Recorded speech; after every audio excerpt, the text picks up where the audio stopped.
Hi guys, this is Chelly, your e-bike video creator. So, wala nga nagtatanong ko ng update kay Vapor na nawala, nakaraan. So, it's been a month. Again, kasama natin si Alex and his Tesla. So, hindi ko nakamukha si Alice ko. Your Honor, hindi ko na po alam. May bangs. May pabangs tayo ngayon. We found Alice Go. Wait, ba na?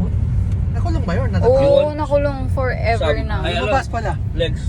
Yeah, we're heading back to warehouse EMI, iMotor Vapor, to Bacoor, Cavite. Shoutout nga pala dito sa kasabay natin DHL na electric vehicle. So happy lang makakita dumadami na talagang mga EV. Nung time na dinidiscriminate pa ang mga EV, danas ko yun mga guys, lalo na kapanahunan pa ng mga lead acid. Okay, so andito na tayo sa EMI. So, Kuya Anton and Jungs ang mag-i-install ng fairings and other kung ano mga kailangan i-set up. Ang available na color is white. Let's go! Re-restore na natin yung nanakaw sa atin ng lalamog and from orange to white.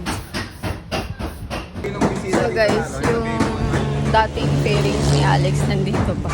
Sa mga curious kung paano namin nahanap si Vapor Orange, check my video section po. Yung tali nyo doon. Walang ngayon. Nag-isikat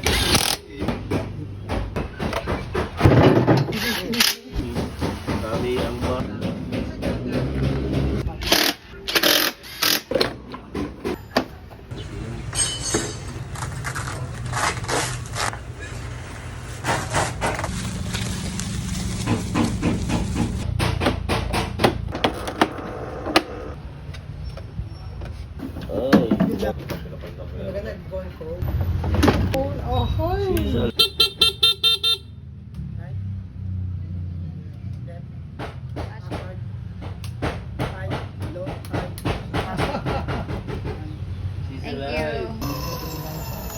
Yung favorite That's natin. it. Na-restore na natin ang Vapor ni Alex. So, gagastos na naman si Alex ng malaki dito.